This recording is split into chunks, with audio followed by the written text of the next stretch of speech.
seguramente muchos de aquellos que superan los 40 años ya rápidamente identificaron al jugador, a ese goleador que marcó tantas conquistas, ¿no? Y otros que son los más chicos estarán pensando, ¿quién es esta persona que está sentada aquí con nosotros? Se trata de Luis Artime, e insisto, de Luis Artime padre, porque hay otro Luis Artime, Luis Fabián Artime, que hoy sigue jugando todavía en Belgrano de Córdoba y que también es goleador.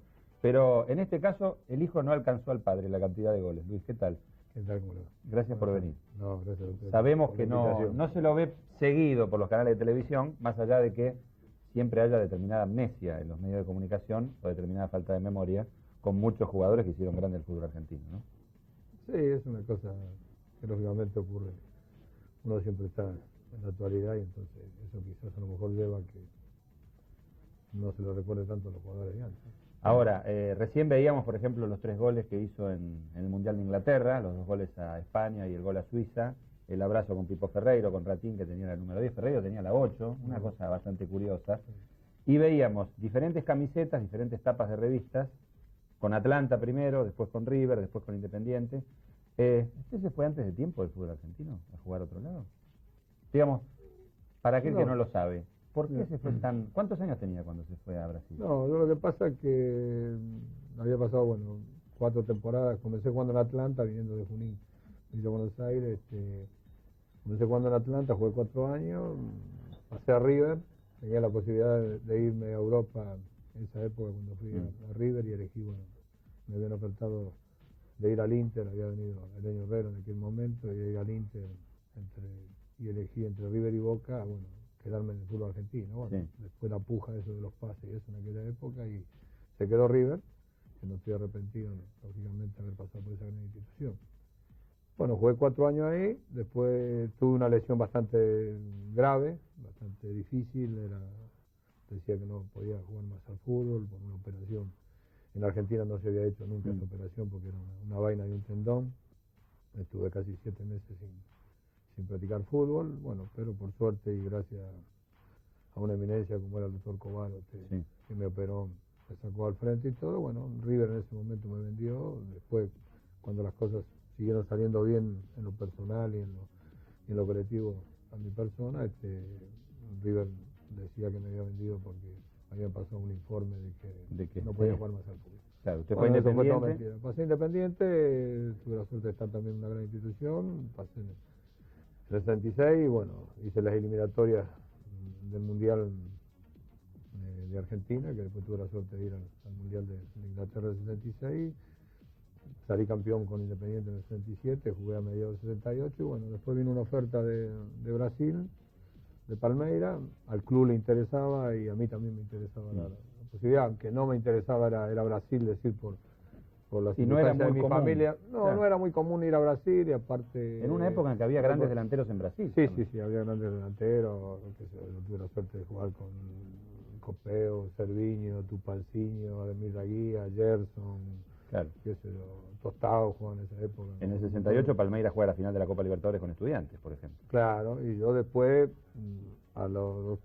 juego la semifinal con Palmeiras. Yo había pasado por Palmeiras y después juego la semifinal con Nacional de Montevideo, que ese año nosotros salimos campeones. Sí, me acuerdo. En el 71. Una gambeta de Luis Cubilla por el costado y el cabezazo suyo, en Lima. Y después entonces Independiente, el dinero que ofrecía Palmeiras le interesaba, a mí también me interesaba y fui al fútbol brasileño con la consigna de estar 2 años nomás, porque después tenía a los chicos que quería que estudiaran. Que crecieran aquí. Que crecieran en Argentina y eso, y después a los 2, al año y pico, me salió la oferta de venir a Nacional de Montevideo. El presidente de la Comisión de Fútbol de Palmeiras me ofertó 3 años de contrato, todavía me faltaba medio año, me ofertó 3 años de contrato para quedarme, que pusiera la cifra yo económicamente, pero venir a Nacional o venir a Uruguay, decía en ese momento, Nacional sabía lo que era Nacional y Peñarol en aquella época, pero venir a Uruguay, que estaba a un paso de Argentina, claro. Es decir, llegué más a esa situación. Después, lógicamente, las cosas... campeón de la Copa Libertadores, campeón del mundo. Después en Independiente, en Nacional, desde que llegué, la suerte estuvo para con nosotros, salí todos los años campeón uruguayo, salimos campeón de América, campeón del mundo nacional, salí goleador todas las temporadas que estuve, y en lo individual y en lo colectivo, en Nacional me le fue todo bien. Porque una de las preguntas que no tienen respuesta, el caso suyo, el caso de Carlos Bianchi, es, si se hubieran quedado en la Argentina, ¿hubieran superado los goles de Arsenio Erico? Puede ser, pero es una pregunta sin respuesta. Es una pregunta sin respuesta, es una pregunta bastante relativa. Yo lo que pasa, bueno, Carlos siguió haciendo gol en Francia y a mí la suerte me acompañó también como un grande equipo de jugar en Brasil, de jugar en Uruguay, y bueno, no salí goleador en Brasil, en aquella época estaba Pelé y estuve atrás en los dos torneos a un gol de Pelé, y bueno, Pelé aparte de patear penales y de tirar tiro libre, yo nunca en mi vida pateé penal, ¿no? A eso iba, ¿no? Porque Nunca, si algo nunca. lo diferenció a usted de muchos goleadores es no patear, creo que pateó uno solo y lo erró. Pateé una sola vez un penal, lo hice y estuve 2 meses desgarrado. Me desgarré. Se desgarró cuando pateó el penal. Sí. Fue Independiente y Ferro en cancha de Ferro. Claro, fue en cancha de Ferro. Independiente venía de patear 2 penales y lo habían errado Aníbal Tarabini, que no estaba con nosotros, y el otro. ¿Fue un partido bajo la lluvia?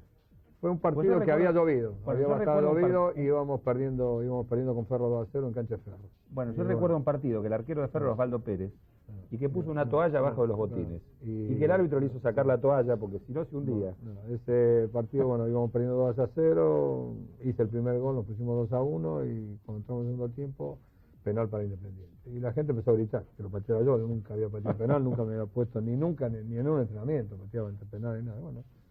Y la gente empezó a pedirme, bueno, se habían errado dos penales en los partidos anteriores de Independiente, y bueno, dije, bueno, lo voy a patear. Y pateé, fui corriendo, el arquero se tiró por un costado y la pelota entró para otro, que fue gol, pero la pelota entró de gracia nomás. Permiso. Y de ahí nomás me fui para el vestuario porque me había agarrado el aductor.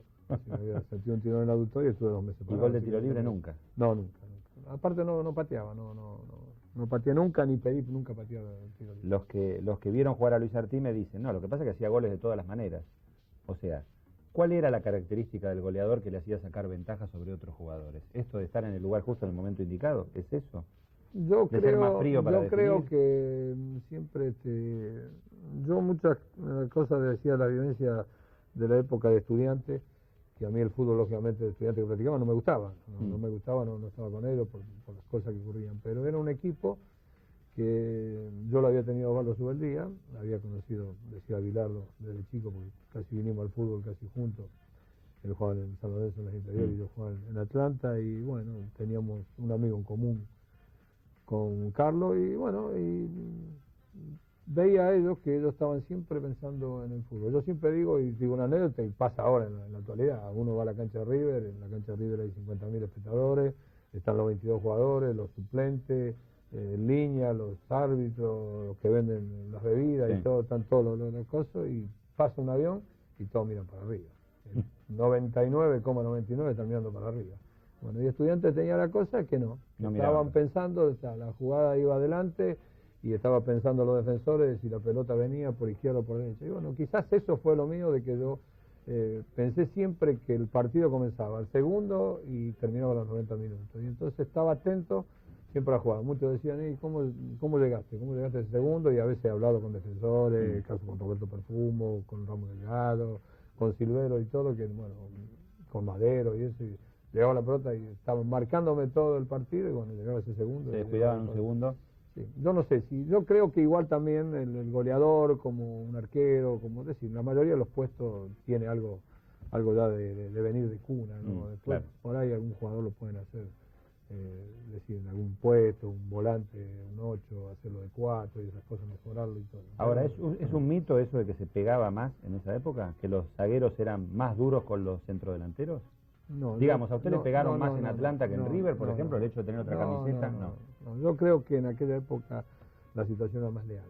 Yo sabía quién era el jugador fuerte, quién era Aguirre Suárez, quién era Silvero, quién era Roberto Perfumo, quién era Ferreira, quién era Meléndez también. Menéndez, decir, los técnicos, quién eran las cosas, entonces uno ya iba, pero no eran jugadores de cosas. Yo lo que veo en el fútbol después que se fue de cosas, que por ahí la jugada artera, que se puede lesionar y se lesiona mucho más porque se engancha de atrás, se juega. Quizás no sea la jugada tan violenta como es. Yo jugué con Navarro, que lo decía todo Navarro, que a mí me había lesionado Navarro, y Navarro no tuvo nada que ver, ese día sí. Fue fuerte, de fue fuerte y todo, y me lesionó Ferreira en una jugada desafortunada, después fui compañero de él en la selección, en River. en Independiente, con el compañero y todo, y un muchacho extraordinario. Fue una jugada fortuita, pero todo echando decir en ese momento que era Navarro, y no, absolutamente no. Yo creo que el fútbol en aquel momento era más, decir, cuando uno iba fuerte sabía con quién iba, con quién jugaba y era decirlo leal. En este momento lo que veo, que por ahí en una jugada que por ahí de atrás o algo así, las lesiones son mucho más factibles que en aquella época, ¿no? Volviendo al tema de su carrera en el fútbol argentino, Luis, usted se va de River porque en definitiva River apelaba a cambiar jugadores porque no podía salir campeón. No, yo llegué a River. Yo llegué a River donde todos los años cambiaban. El primer año cambiaron 8 o 9 jugadores, al segundo año 8 o 9 jugadores. En la época que yo fui era la época de Pepillo, de Moacir, de todos jugadores decir, que venían del extranjero, 7, 8. Y River tenía esa costumbre, no salía campeón y 7, 8 quedaba siempre. Durmiendo Nega quedó siempre en el coso porque... Amadeo. Sí, Amadeo, de todo, pero siempre hasta traían arquero y todo, porque trajeron hasta Rogelio Domínguez, claro, vino Gatti, después trajeron a Hugo Gatti y todo. Bueno, y todos los años traían jugadores, y bueno, y no salíamos campeones, pero el caso mío era distinto, porque yo hubiera cambiado, ya le digo, hubiera cambiado salir goleador del fútbol argentino por haber salido campeón con River, porque eso siempre lo digo, hubiera sido preferido salir campeón con River y no haber salido yo. En lo individual a mí, en River me fue muy bien, creo que es uno de los mejores equipos del mundo, y haber pasado por esa institución es un honor, pero no, a mí me vendieron porque venía de una lesión, seguían con la mística de que había que cambiar y todo, y bueno, en ese momento se hicieron a mí de que estaba lesionado, de que no podía jugar más, y bueno, me vendieron. Yo estaba, venía de la recuperación, estaba en Mar del Plata, me vino Falduti, que era técnico Independiente, y me habló por teléfono y me dice, ¿quiero venir a Independiente? Y yo, sí, voy a Independiente. Y me fui a Independiente. Además, tener una delantera, uno la recuerda ahora a la distancia. Tener a Luis Cubilla por la derecha, tener a Oscar Más por la izquierda y Hermindo Nega al lado. Bueno, pero Juan Sarnari también. No sé si, perdón, no sé si estoy al aire, si Pinino y Cubilla la pasaban tanto cuando estaban cerca del área. Bueno, Pinino hacía goles también. Yo con el jugador que más jugué y con el que más me entendí todo fue con el negro Cubilla.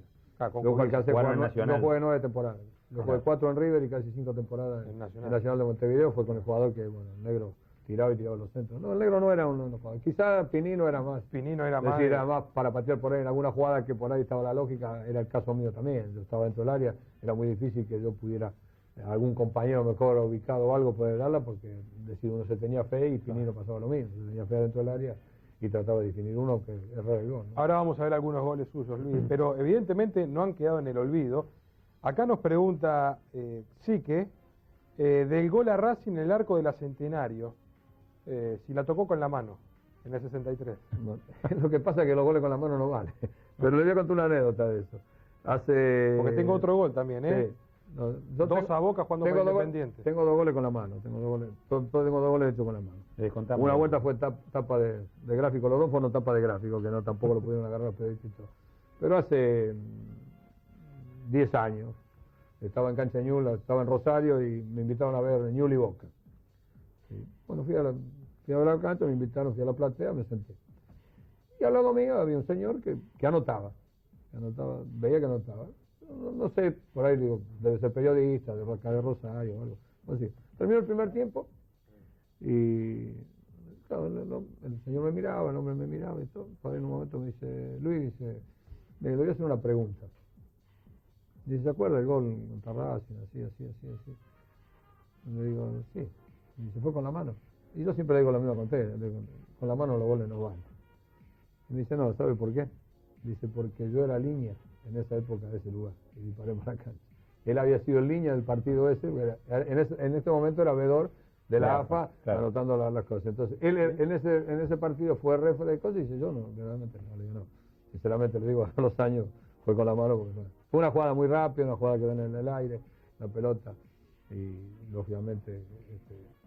Y Elcio Blanc, de Colón Entre Ríos, pide que recuerde los 2 goles, más el de Mura, la delantera a la que jugaban Bernao, Mura, Artimes, Savoy de la Mata, un 3-2 contra Boca en el 67. Sí, que se lesionó Silverio y después pasó Ratín de marcador central.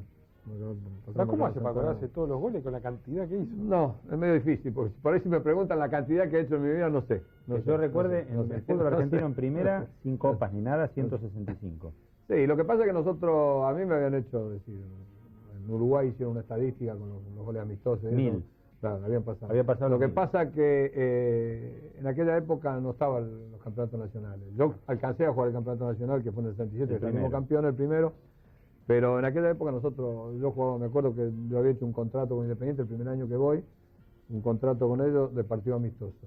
Y que me daban un plus para jugar por partido amistoso yendo, o sea, a Bolivia, Paraguay, a Uruguay, a donde sea para jugar y los partidos acá. Y ese año hice 25 partidos amistosos, que ahora no juega nadie partidos amistosos. Entonces en aquel tiempo se salía los 25 de mayo, se jugaba 2 partidos, los 9 de julio se salía 2 partidos, que íbamos al interior, a Mendoza, a Córdoba. El fútbol lógicamente era mucho más inferior porque no tenían decir los entrenamientos y esas cosas, y bueno, y eso era que uno hacía cantidad de goles, y hay gente que lo ha llevado a la estadística y eso, especialmente en la federación, un periodista de Uruguay. Bueno, a Pelé se los contaron. A Colé le Pelé el contaron. servicio militar. Le Yo contaron también los jugué en la goles. selección militar y jugué en contra de él. Nosotros ese campeonato militar se jugó en Brasil, y yo jugué también porque estaba justo el negro tiene la misma edad mía y estábamos ese año En la en conscripción. la conscripción, y bueno, y fuimos nosotros con un equipo. Vamos a compartir goles suyos, ¿eh? Bueno. De diferentes épocas, dale. Rubén.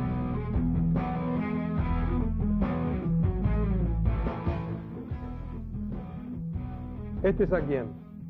Esto es José con- Manuel. Ahí está Yazalde, Con que Independiente, debutó. eso con Independiente. Independiente Cuando jugó con varios Independiente. partidos de local en la cancha de Racing, Sí, por jugamos diferentes todos en la razones. cancha. Esto es con Chacarita. En el Nacional 67 debutó Chirola Yazalde. Vino Las Chirola que pastillas venía de Redomé. Piraña. Venía de Piraña, venía de la primera D, De la primera vez. debutó contra primero. Platense en la cancha de Platense. Debutó en primero. En este equipo tenía a Bernao de un lado y a Tarabini del otro, ¿no? Bernardo Tarabini, jugaba Diegue, Sí. Savoy, el negro Savoy. Bando, Arcime, Onega y Conceição forman el ataque del equipo millonario. Conceição, un puntero con Conceição brasilero. Jugó en Claro. Newell's. El gasómetro. Estaba Conceição y Roberto. Arcime otra vez, ahora sí lleva la pelota perseguido por Alves que lo toma de la camiseta. El juez hizo sonar el silbato cuando bajaba Tel. Él que era pibe. en esa Él era época. Va a ser efectivo el tiro. Y Albrecht le hace la Foul, falta. Albert, favorece al equipo de arriba. Raspaba el tucumano, ¿eh? El mejor número 6 que vi en mi vida. Arcime saca la pelota Tel. Entrega a Rossi, quita Baraca. Da Bando. Ahí va Arcime, por la izquierda. Saca Maguna. Arquero Silvestre. Qué lindo. Bueno. Ese es un gol amarillo. Aparte la pelota picaba un poco, ¿no? Las canchas no estaban Las parejitas canchas como ahora. eran bastante difíciles. No estaban tan cuidadas como están ahora. Este es un gol a Chaco Forever. Como Independiente están ganó ahora. 6-0. 6-0. El arquero es Villanueva, en el 67. Nos salimos campeón. Sí. Y este es un partido internacional. Qué lindo, ¿no?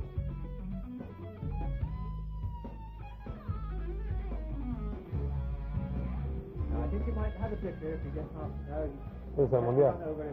Es el mundial. Pinino. Ratín. Gonzalito, ¿no? Salí. Solari con Hermindo.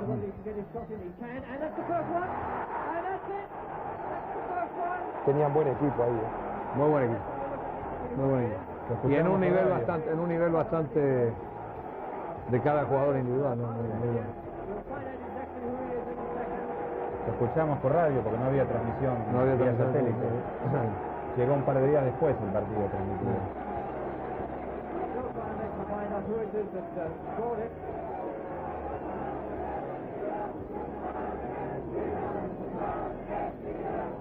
En España jugaba Pirri, que hizo el gol, Iribar, que era Suárez, el arquero. Luis Suárez estaba, jugaba en el Inter.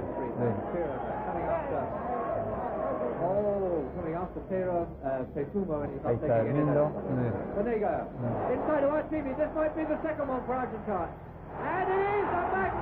Este es un gol de Ronaldo. Como la acomoda de un toque. Vos pasás esta imagen en el Real Madrid de hoy y es Ronaldo. Puede ser tranquilamente un pase de Beckham o de Figo, ¿no? Los saludo con Gonzalito, que había jugado en Atlanta con usted. Jugó conmigo en Atlanta, por su favor, Boca. What a superb player this Onega is. He must stand a very good chance of getting into the World 11 when it's selected at the end of this World Cup game. He's a superb player. Había empatado Pirri, ¿no? Onega. Y esto es Después con yo. Suiza. Esto con Suiza. Left foot ready for this one. Pinino. Mas. Artime. Kuhn dribbling as well as trouble, but not quite. Comes to Artime, going round the outside. Artime still there. There's the goal. Artime beat 2 men on that one. So Artime, number Ahí está Calix, 19. que jugó Sí, ese Cali partido jugó porque por ahora Albert, estaba suspendido. Con el empate con Alemania se dio. pegaron un par de patadas el partido con Alemania. Acá nos dice Enrique Couto si este equipo lo armó Valentín Suárez.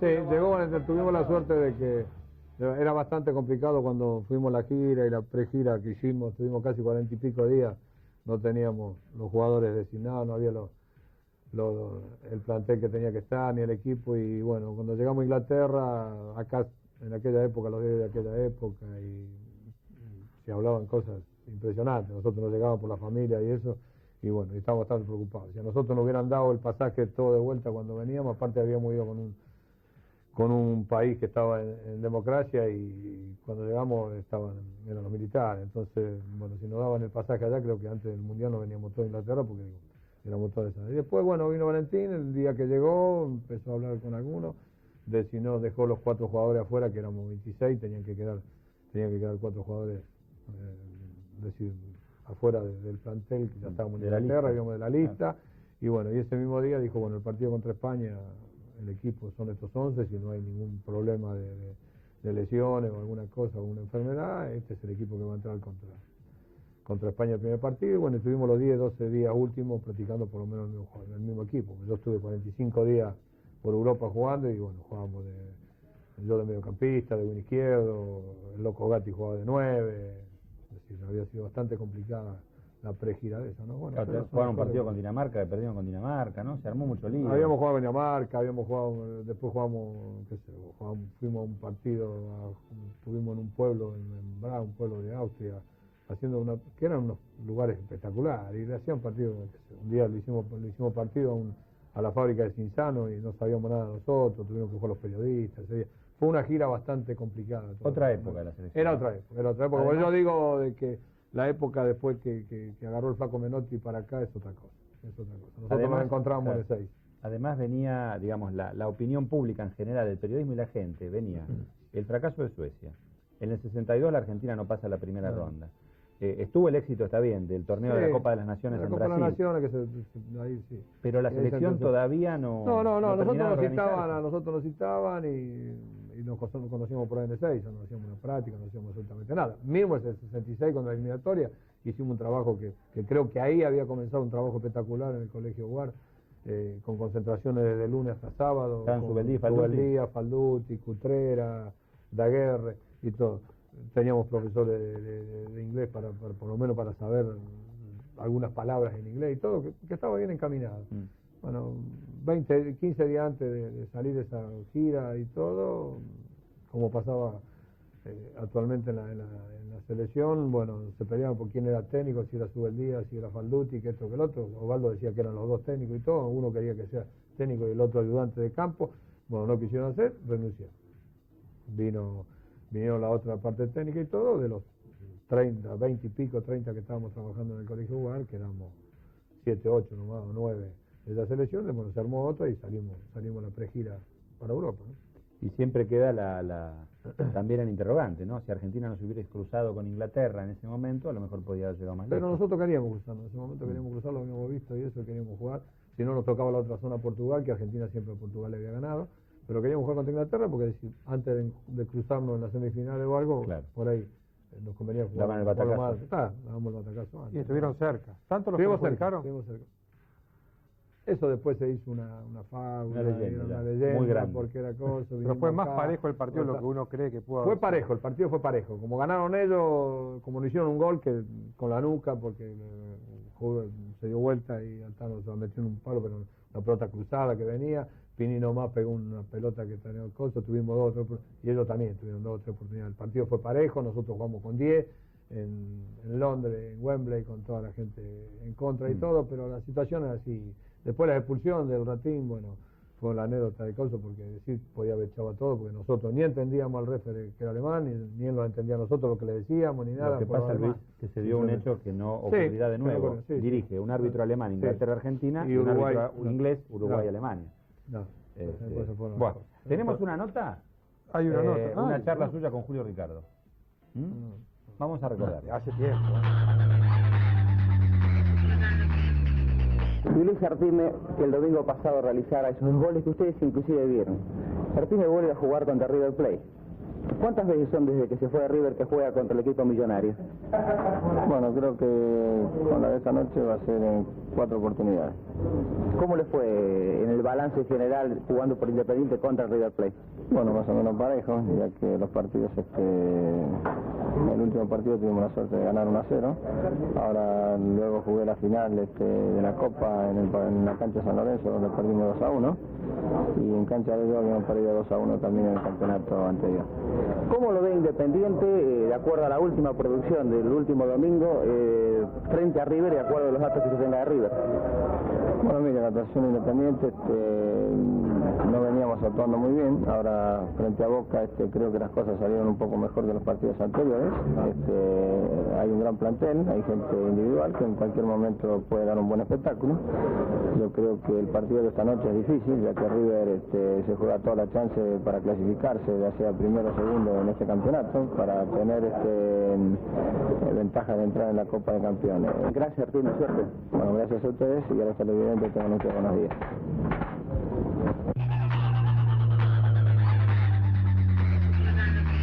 En ese diciembre del 67, Independiente sale campeón, le gana el último partido a Racing 4-0. Yo quiero contar un detalle, porque Independiente y Racing van a jugar el próximo domingo en la cancha de Racing. Digo, era otro país en muchas cosas. Racing, pocos días antes, había salido campeón del mundo. Le había ganado al Celtic 1-0 con el gol de Chango Cárdenas. La gente de Racing salió con la copa y dieron la vuelta a la cancha de Independiente con una tarima, con 4 chicas vestidas con la camiseta de Independiente, con la Copa Intercontinental en el medio. Y la gente de Independiente aplaudía la Copa del Mundo de Racing. Esto hoy es imposible. Era otro país. Yo soy hincha de Racing. Bueno, pero era otro país, digo. Sí, no se daba la rivalidad, por supuesto, pero había ciertas cosas que se respetaban. Aparte de los códigos se respetaban, decir, yo creo que el fútbol era un espectáculo que, no sé si ven las canchas de esa época, o antes, o después, todavía muchos años más, iba mucho la familia y todo. En este momento se hace bastante complicado.